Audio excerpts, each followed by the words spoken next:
Welcome in live on a Sunday night, Dunaway after dark as we get going, and a lot to get to after week 2 of college football.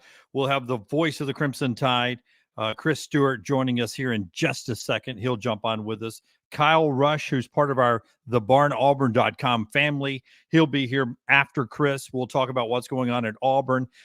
Don't forget, you can sign up both for Cover Crimson and thebarnauburn.com.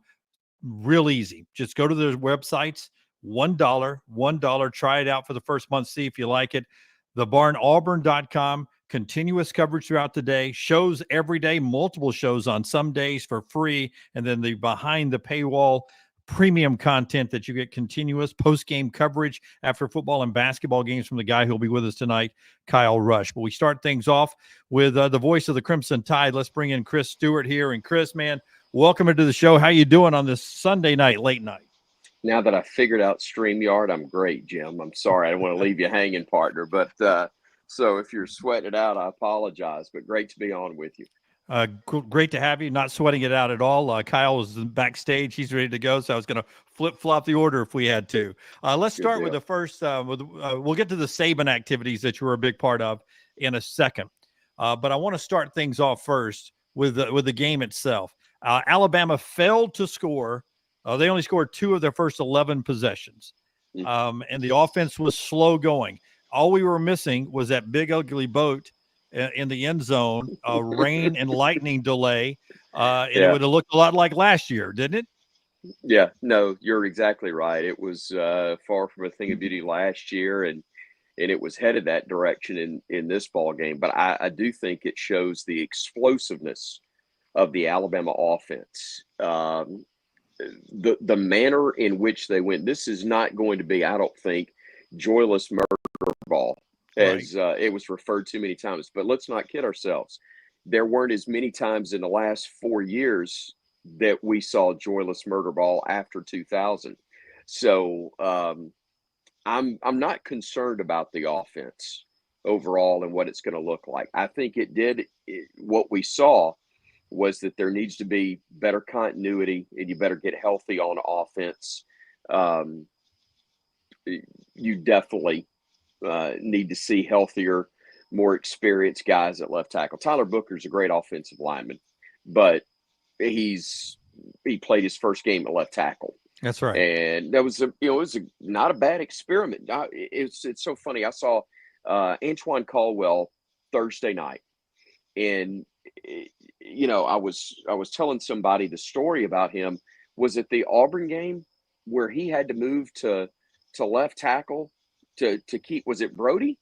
Was it the Brody game? It was the Brody game, yes. Where he was getting sacked left and right. Honk if you sack Brody. Deal that you had to move Antoine to tackle because nobody could stop anybody on the edge. And look, you're mixing pieces around. You got to get healthy.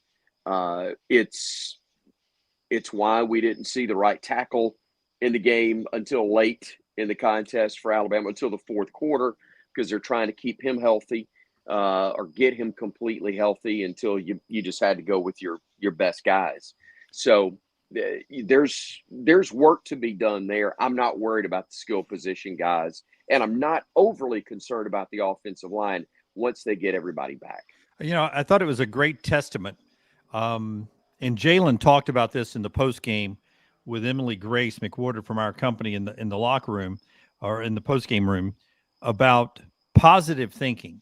And he said, I never let my mind go to an upset. I never let my mind go to a bad place. And I kept walking around and I was getting the same feedback from my teammates. I was never letting them go to a bad place. Positive thinking seemed to pay off in this one because that last 6 minutes and 45 seconds was a starburst. No, I agree. And it's so funny. I even had, I was at Bentbrook today and even had family say, man, I miss Saban. I'm like, wait a minute. Love Coach Saban. He almost lost at South Florida last year, 17-3. Let's not forget that there were not, it wasn't always perfect. I think we got caught up in a little nostalgia yesterday with what yesterday was, thinking that it was, everything was a 63-0 victory. I'm not saying that it was a good thing they didn't play well. Please don't misunderstand me. But, and I even asked Coach DeBoer this question on the television show. I said, Coach, if you win back-to-back games 63-0, you're probably going to have a tough time getting guys mentally ready, thinking that they don't have everything already figured out going to Wisconsin. And maybe you get in a fight there and it's a whole different feel. I'm not in any way suggesting that it's a good thing they didn't play a perfect ball game against South Florida. I'm simply saying it gives them a little dose of reality of what things can look like. They had to overcome some adversity. They had to shuffle some pieces, which is going to happen later against better competition. Let's not undersell USF, though. The quarterback that Alabama faced finished in the top 10 nationally in some major categories last year, especially running the football. He's put on 20 pounds since last year, muscle. The guy's a threat. It's not just Alabama that he's going to have some success against, but they only found the end zone once. That's big. That's one touchdown in 2 weeks, Jim. And if you can average that, I like our chances going forward. If you give up just 2 touchdowns a game the rest of the way, I'm going to feel pretty good about Alabama's chances. That's what Brandon Marcello says. And we appreciate Brandon being in the chat tonight. The great CBS writer there, and you see him all over everywhere in college sports. Don't turn the ball over. Play to Milroe's strengths a bit more, and Bama's going to be just fine. A little bit on that before we move on to some other things. But do you feel like there is still some of this that the Nick Sheridan and Kalen DeBoer coaching staff is still trying to learn what they have in Jalen Milroe? You can see it on tape, but when you get into a game like that, there is some improv that you got to do as a coaching staff. Do you think they're still learning a little bit about what Milroe can do in their scheme and what Milroe's trying to figure out what he can do in their scheme? Sure. I mean, to a degree. And again, let's not forget they scored 100 points in 2 ball games. Collectively, that's a pretty good average so far. And again, yes, I understand Western Kentucky and South Florida are not Wisconsin and Georgia. I get that.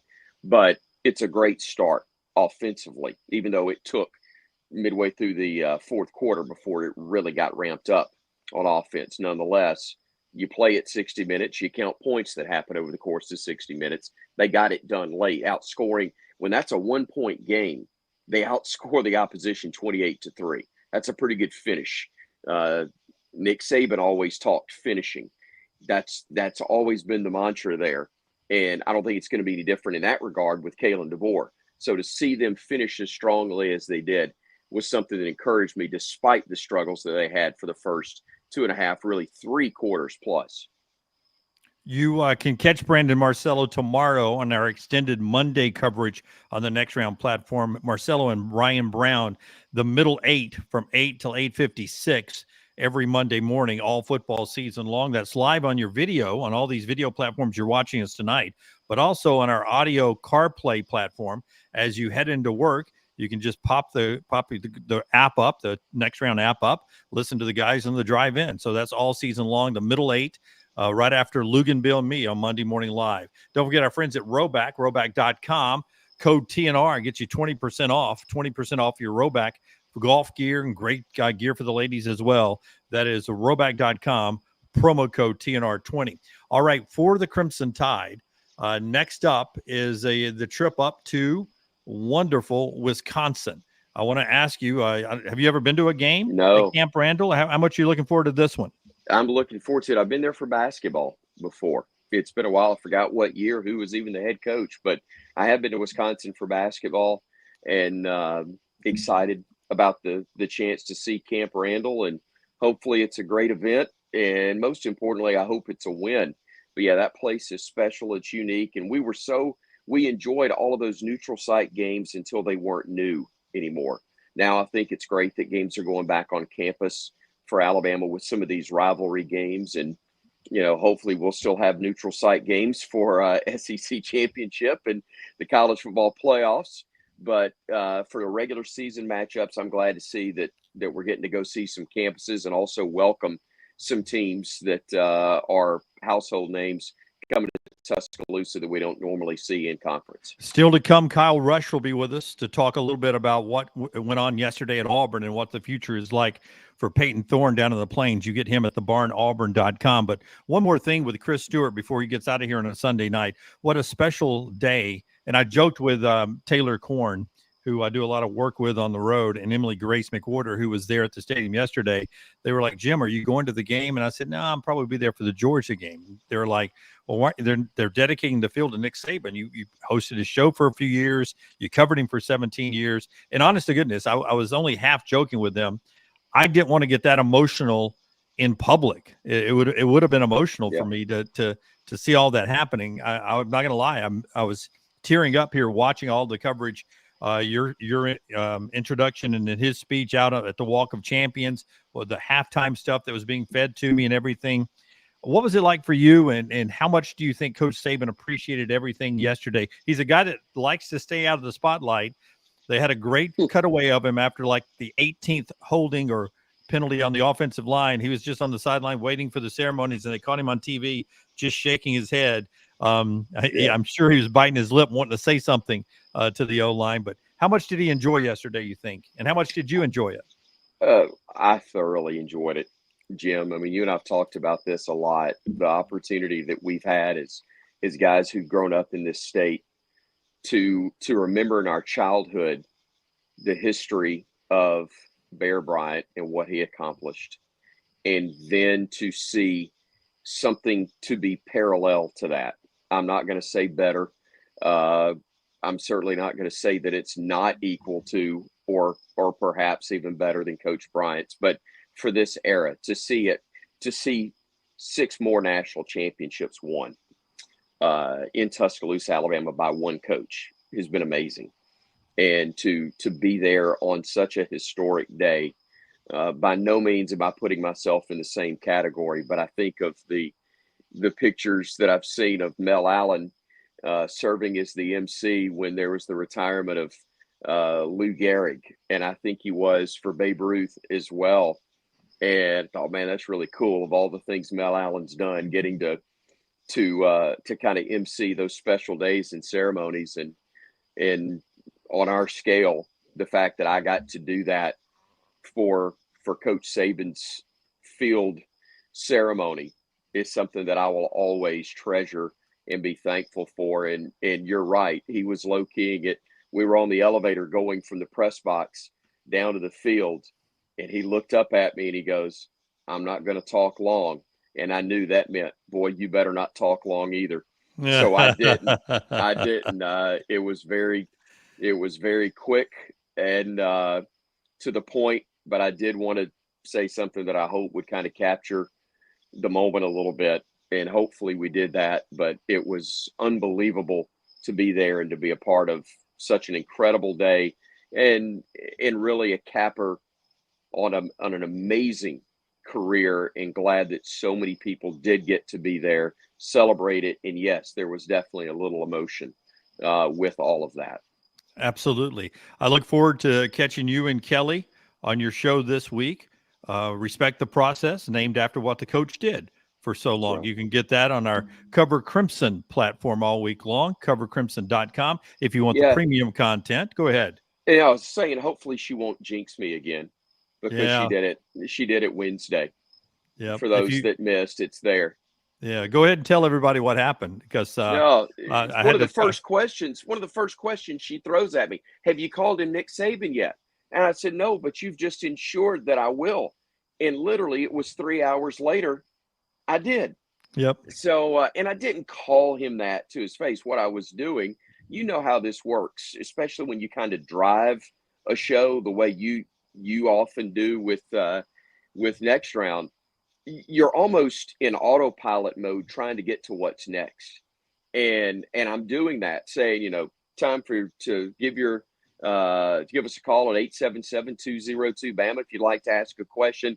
And instead of saying Coach DeBoer, I did what I've said several times. If you got a question for Coach Saban, and I was the only one in the restaurant, Jim, that didn't catch the fact that I'd said it. Everybody else did, because I heard a gasp Tom Stipe starts flapping his arms at me. And then as I said to both coach and to his wife, I looked at Nicole, his wife, and she's looking at me like, did you just say what I think you Yeah. said? And coach is laughing, and they were great. They were gracious.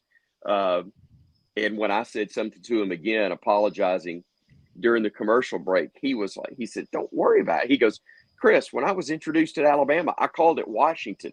Don't Yeah. feel bad. It happens. Yeah. So he's right, but you know how it is. You don't want to the bottom line, everybody knows you're going to make mistakes, but I didn't want to offend him in any way because he's been phenomenal, Jim, to work with. You guys have had sit downs with him at least 4 times already. And I've done 50 plus deals probably with him, counting radio interviews, Red Elephant clubs, all of these different things we've done with the university. So the last thing I wanted to do is offend him in any way, and he wasn't the least bit, and I'm grateful that he wasn't. Yeah, I thought he handled it great, which is just I think his facial expressions and what he says is just a sign of the character, the man he is. I thought it was Yeah. really well done on how he responded to you. Chris Stewart, the voice of the Crimson Tide. You can catch him, Hey Coach, on Wednesday nights. The game action, of course, on the Crimson Tide Sports Network. And, of course, before too long, basketball season coming off that Final Four. Chris, thanks for staying up late with me on a Sunday night. My pleasure, buddy. Always good to talk to you. Thanks. All right. He's Chris Stewart there. MyBookie.ag, promo code next round.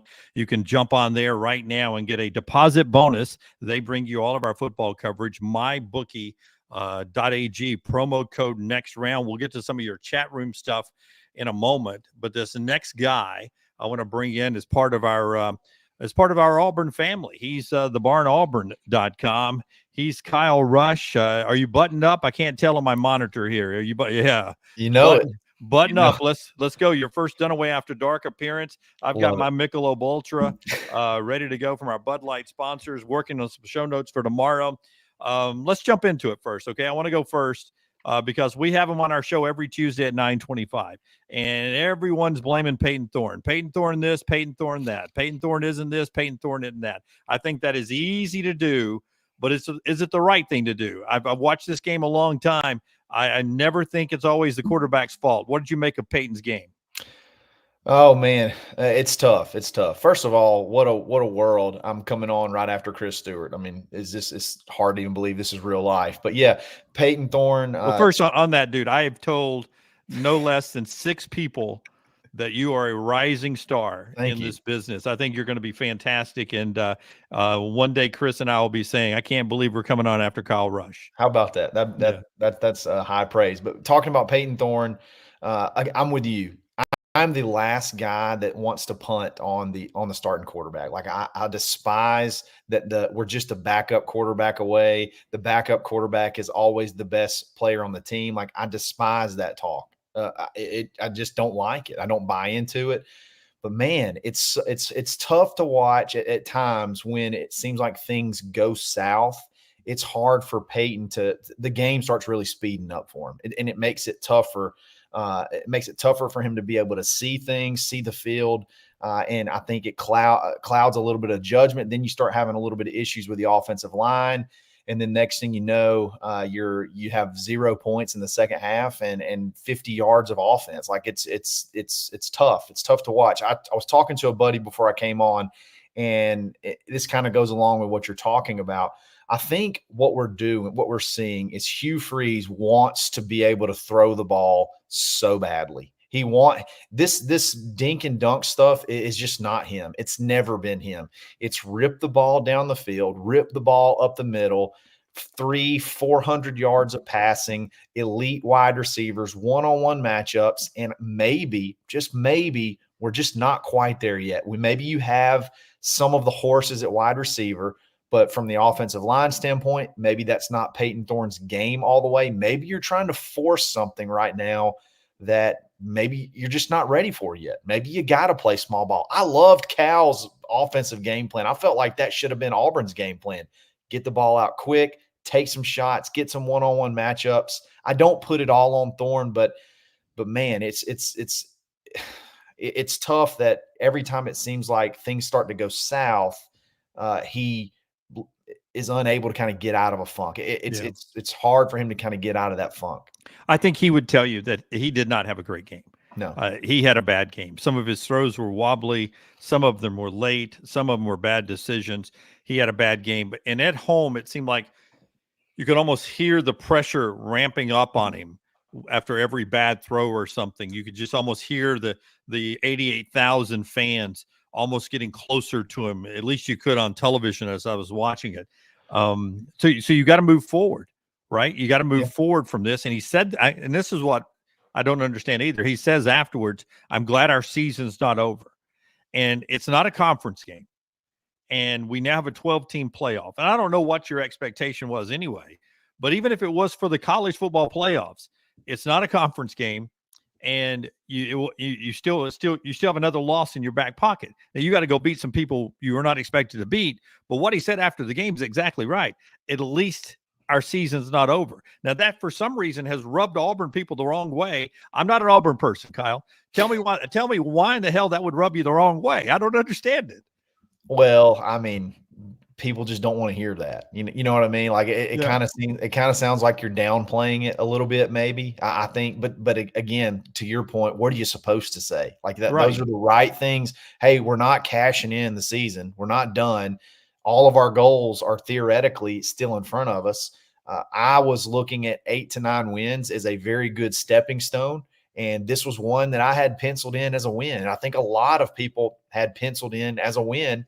And now, like you said, to get to that 8 to 9 wins, now you got to win 1 or 2 games on the road that you weren't really looking, or I guess counting on the board as possibly being wins. So I can understand a little bit from the fan perspective. You don't want to hear you don't want to hear that, the downplaying it, I guess, is how they maybe take it. But at the same time, he's right. I mean, he is right. It's you don't want to give up right now. I mean, you still got a lot of winnable games, and you got a very favorable home schedule the rest of the way. Probably the most favorable home schedule ever that I can remember at Auburn, with Texas A&M that looks beatable, Arkansas that obviously looks beatable, Oklahoma that did not look great against Houston. You got you got 6 more games at home that could get you to 7 wins right there. Then you knock off Kentucky, knock off Missouri. You never know what could happen. Yeah. I mean, Kentucky looks beatable. I was as shocked as you were, that they lost that game. I mean, I was debating with Lance on our pregame show, Lance Taylor, if you're new to our show in the next round. And he was telling me that Peyton was not going to be the best quarterback in the field. And I just couldn't believe it. And he ended up being right. The guy that came in for Cal was the better quarterback in that game yesterday. But I just did not think that this Cal team would beat this Auburn team. So I was stunned.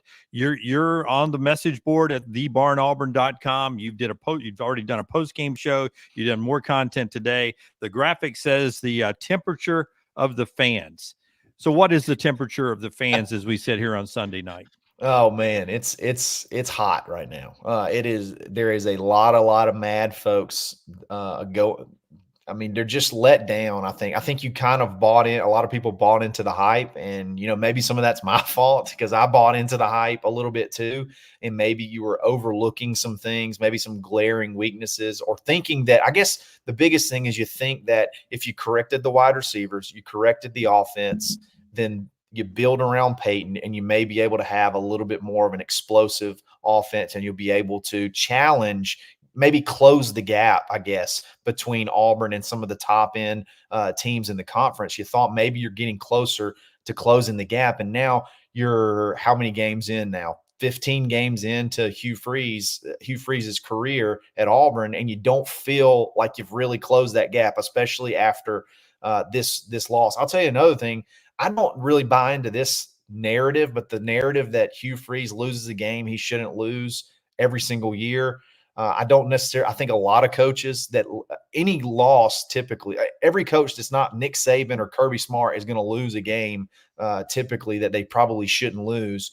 But this didn't do any favors for that narrative. This game didn't do any favors for that narrative. I don't think it was any lack of preparation. I just think Cal had a better game plan, and kind of out physicaled Auburn at some points, which is also deflating. Well, let me tell you this about that saying. A certain coach is always going to lose a game he's not supposed to lose. Would you say that anytime Alabama under Nick Saban or Georgia under Kirby Smart, anytime they lose a game with their rosters, they're not supposed to lose that game, right? Exactly. So I would say the best of the best lose games they're not supposed to lose, because at Alabama or Georgia the last few years, when you have their rosters, hell, you're not supposed to lose any of them. You're not Zero. favored yet. You're favored in every game. Yeah. You So know you're what I not mean? supposed to lose any of them. Right. It's different at different schools if you don't have those rosters right now. And that's where Hugh wants to get to. I think you can tell the temperature of me. Forget the temperature of the fans. It was a bad loss. It was a bad loss, but I don't want to throw away the whole season right now. Sure. Because of that one loss to California, who I think probably caught people off guard a little bit, the fans. And maybe it is because we all said win, win, win. And then you get to some games later on where you don't, I hope we win, but maybe we didn't win. So now where do you go? Tell me where we go next. If you're an Auburn fan. If you what you have to do, I'm sorry, where do you go as far as the season, or where do you go? Well, yeah, let's go with the team first before, and then we'll go fans. What do you think has to get better this week against New Mexico? It's another one of those opponents. No jokes here because of New Mexico State last year, but it's another one of those opponents that you're going to go out there and should look good at, and you don't really know anything. But what do you want to see them do this week at home before you start playing better competition again? Well, what I would like to see is if you're going to continue to roll with Peyton, you've got to start doing things a little bit to play a little bit more to his strengths. Okay. And he believe it or not, one of his strengths is running. Running kind of gets him going. It's sort of like giving him a little bit more options in the run game to sort of get him going, get his blood pumping, get his confidence up, and then have a little bit more, have more safety valve. I watched Aaron Murray's breakdown of every throw that Peyton made. And I feel like a lot of times the check downs aren't there, or they're not designed well enough to kind of really be effective. Little things like just get little drive starter plays that get Peyton going, get him in the zone, and it not be so much of drop back and then throw it deep like we're trying to get a bunch of 50-50 balls, which I love. I do love those, but I think I want to see a little bit more, even though you could probably take advantage of New Mexico and get those explosive plays like you did in game one. I think I'd rather see a little bit more play within who you have, play within Peyton. And it may be playing a little bit more small ball, and that may not be attractive, but I think that's the way this team has to win. That's the way this offense is going to be able to operate and be successful. It's not going to be I don't think they have the offensive line to be a drop back big play offense. And Peyton at times he needs things to be going well. He needs things to be going well. So give him the small, easy pitch and catch type stuff. Get the ball in the hands of your playmakers. Even if it's like some behind the line of scrimmage type stuff, set up some screens, whatever you have to do to get just drive starters, get some things going. That's what I would love to see moving forward. And hopefully you can have a little bitty stepping stone here. You kind of got 3 stepping stones now. You got New Mexico, then you step up a little bit in competition to Arkansas, then you step up again in Oklahoma. Can you continue to kind of build from the little start small and kind of build yourself up to that Oklahoma game? I'm not ready to pull the trigger and put in the backup, but it won't take many more performances like that, and it's going to be impossible to not go that route. Yeah, well, if you watch the Alabama season last year, they did pull the trigger and put in the backup, and they found out the backup did not look good. And Nick Saban showed it to all the fans. Okay, here you go. Yeah. This is the backup quarterback. And everybody wanted Jalen Milroe back instantly. So maybe this week you put the backup in there and show everybody, heck, there's a reason why he's QB1. But we'll see as that moves on. Okay, I want to remind everybody, thebarnauburn.com, sign up for $1. Just give it a try.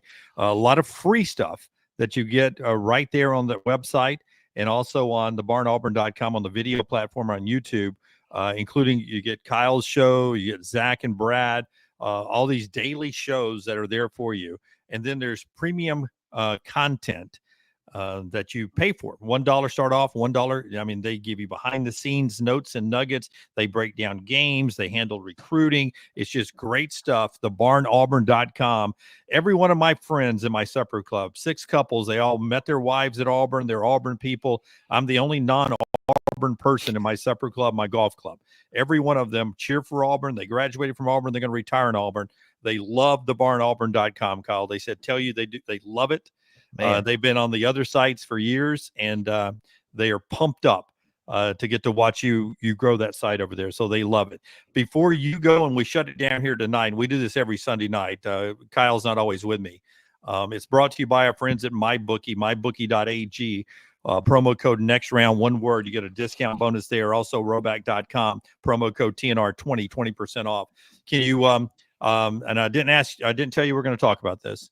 Okay. But dang, Tennessee looks good all of a sudden. I don't know if you got to see any of that game. I know you were at the stadium, but Tennessee looks good. Ole Miss doesn't look like they're going to underperform. Missouri still looks good. Oh, my God, Texas is a beast. Georgia is Georgia. Alabama struggled, but they look good at the end. I think that, they've got good days ahead. 6 of the top 7 in today's AP poll are from the SEC. Dude, this season's going to be fun, but this conference is unbelievable. And the fireworks offensively, the SEC is typically known as being a physical, defense-led, run-the-ball type league. But my gracious, the quarterbacks on the teams you just named and the big playability and how they can just explode on offense, every single one of those, there's going to be some very, very fun games to watch once this conference ticket starts kicking off. And it is I'm with you, man. The SEC is deep, the SEC is explosive, and they're fun to watch. Yeah, they really are. A lot of people in the chat room talking about putting yesterday behind and moving forward. Deborah says Auburn is not a good fit. Hugh is not a good fit for Auburn. I would hold your water there, Deborah. We will see in the end. Hugh's gonna Hugh. That could be a compliment. You know what I mean? That could be a compliment. Yeah. Yes, coaches have to adjust to their personnel, but when you're playing against your guys and it's controlled environments, and then you play Alabama A&M in the first game, you don't really know what you have yet. And now you know what you have. I would expect major adjustment from Hugh Freeze and them moving forward. Now I think they know what they can do. And I just don't want the young receivers to get frustrated, Kyle. That's the one thing that would worry me is I don't want the Freeze 4 and all those guys to get worried that maybe this isn't the offense I signed up for. They know what Hugh wants to do, and I assume they expected it to be from day one. So I want to keep those guys happy. And I wouldn't be surprised if that's a little bit of the pressure as well. I got to get these guys the ball. I got to figure out a way to throw the ball and get these guys the ball. I get that could be part of it, but you got to make some adjustments. You got to win games. At the end of the day, you can try to make people happy, but the way you're going to keep people happy is winning games. Yep. Winning cures all, man. Thank you for jumping on and spending a Sunday night with me. We'll do it again throughout the season. Again, this is Dunaway After Dark. Don't forget to check out thebarnauburn.com and covercrimson.com throughout the week. Kyle, man, good night. Good night to all of you guys.